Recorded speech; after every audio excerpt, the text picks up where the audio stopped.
We are talking about the spiritual override.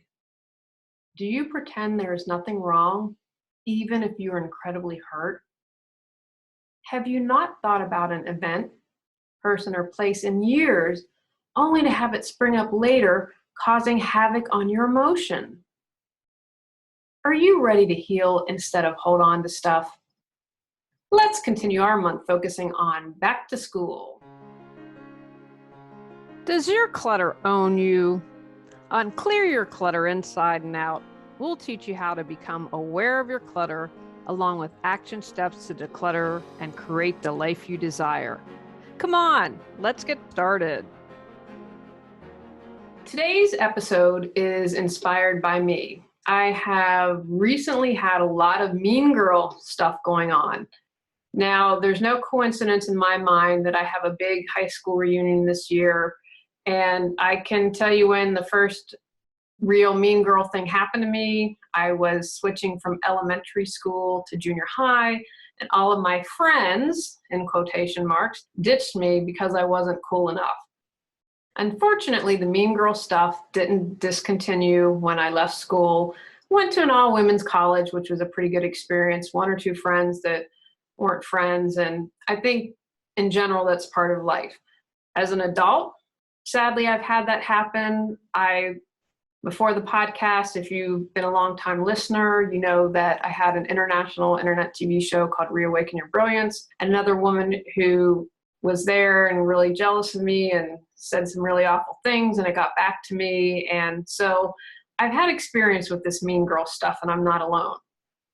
One of the attitudes that I've tried to adopt is from the 4 Agreements. Love that book, highly recommend it. And number 2 is don't take anything personally. What others do is about them, and how you react is about you. If you haven't read the 4 Agreements, highly, highly recommend it.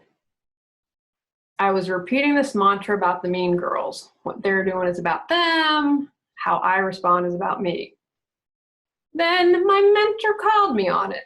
Look, guys, I put my heart and soul into this podcast.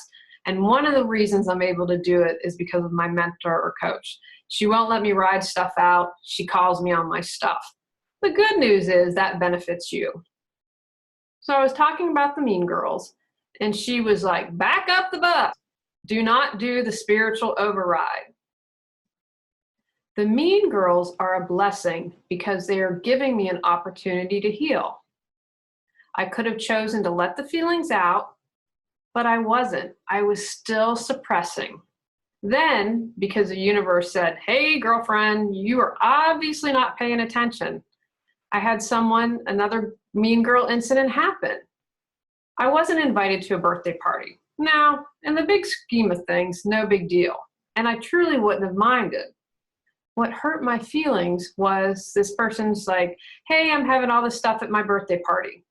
And I thought, well, if they're sharing that, then I would think that they'd invite me. And they didn't. And I thought, that's kind of mean to tell someone about a birthday party and then not invite them.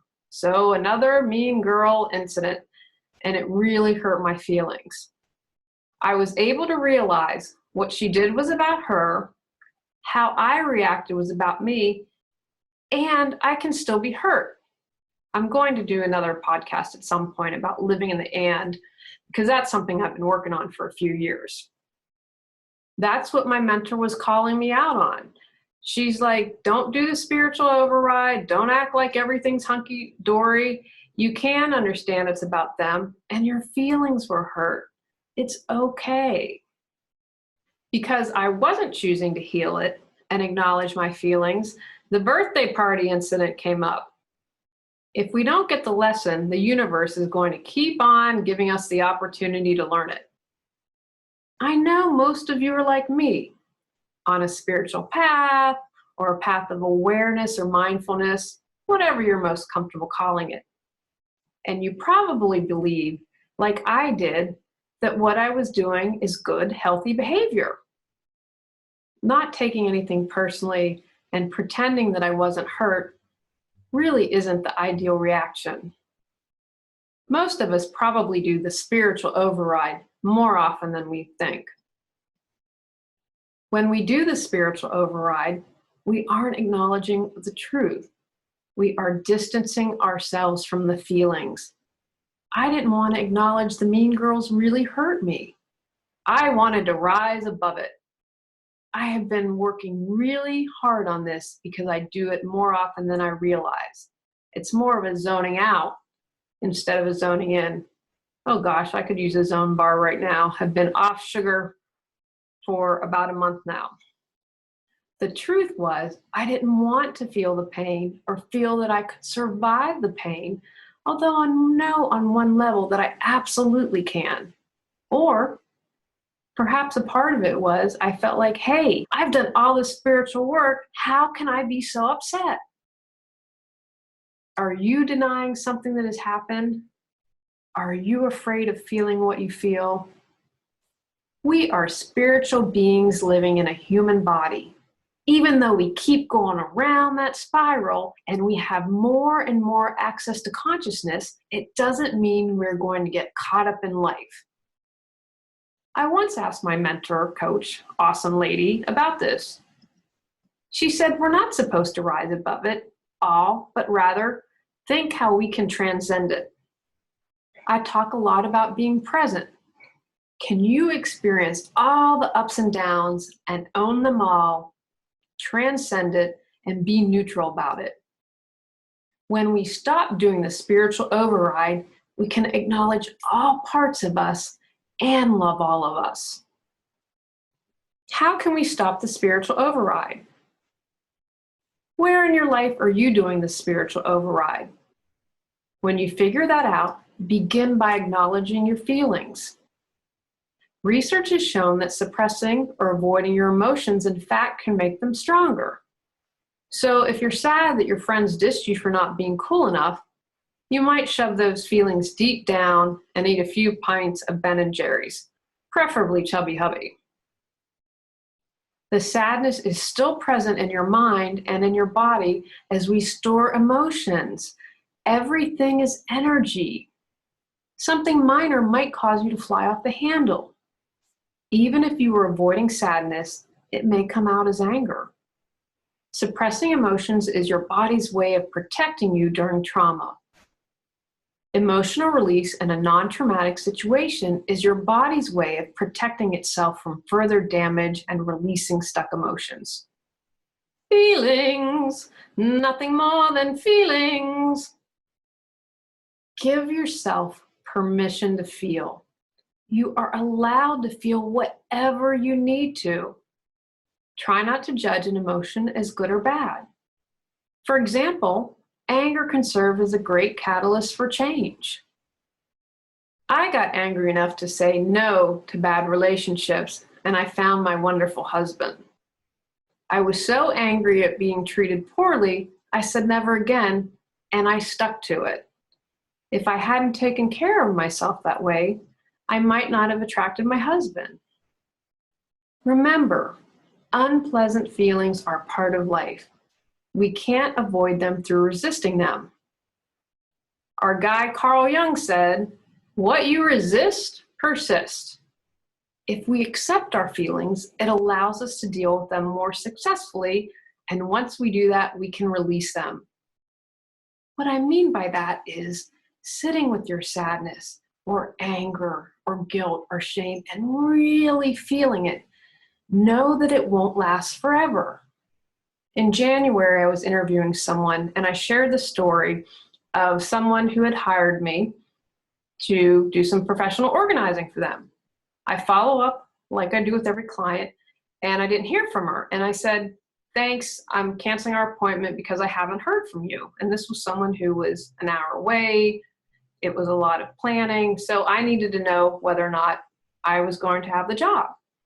The woman went nuts on me. She said, "I'm going to take you down. You're an awful person. You've wasted my mind." It was a completely irrational, crazy response.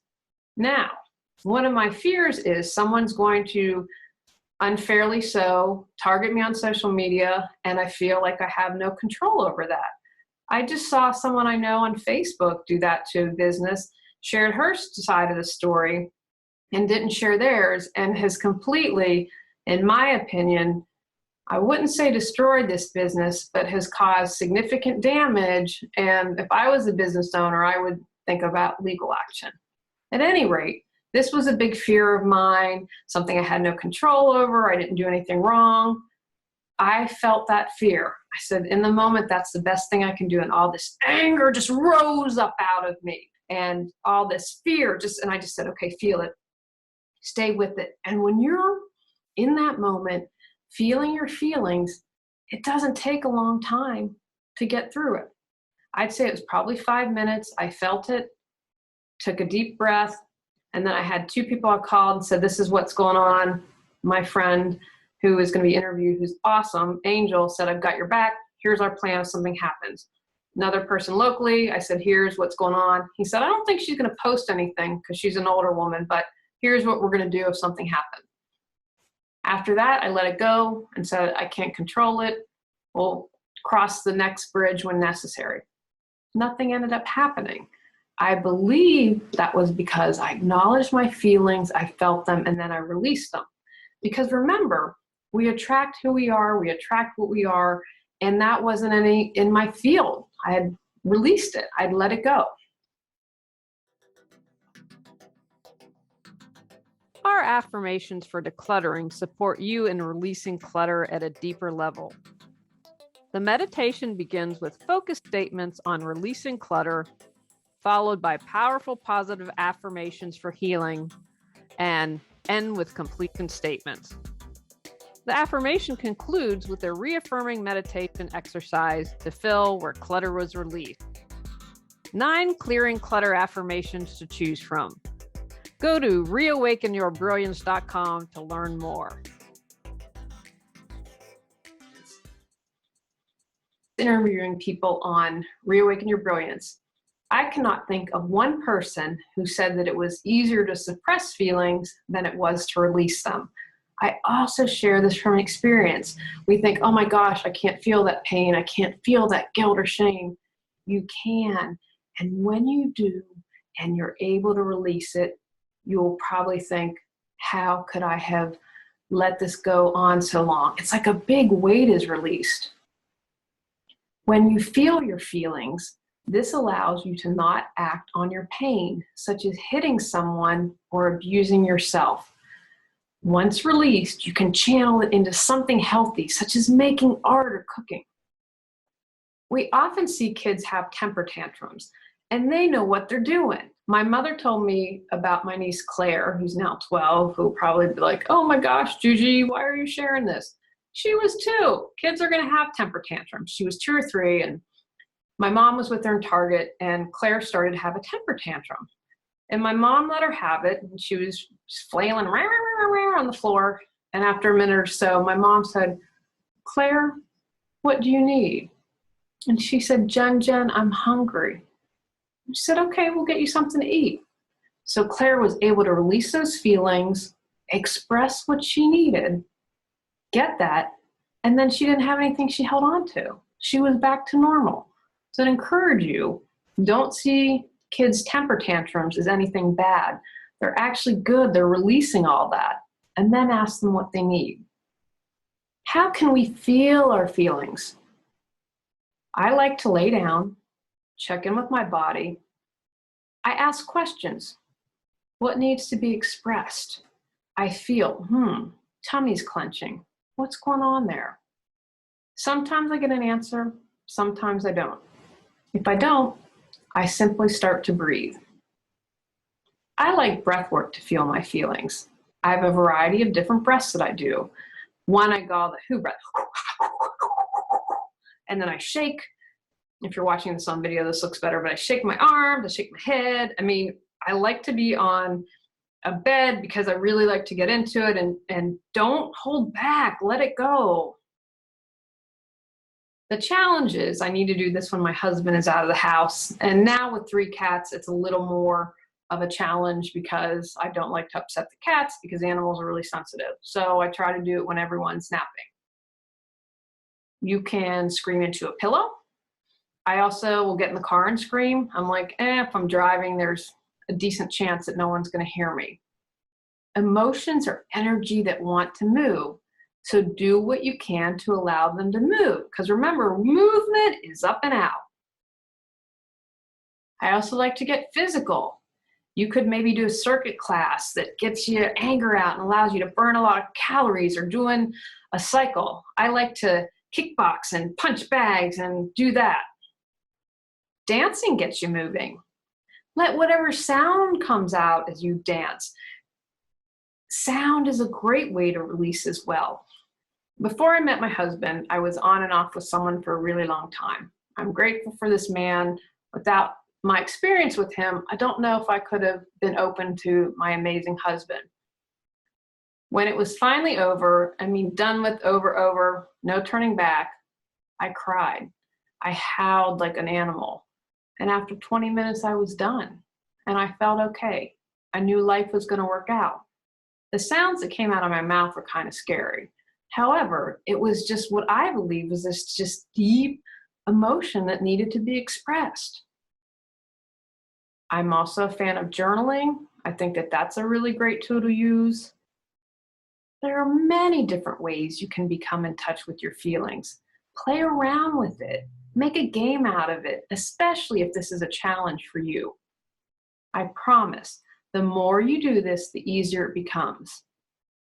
If you commit to doing this regularly, you tend not to get thrown off balance as easily. Does stuff still come up? Absolutely.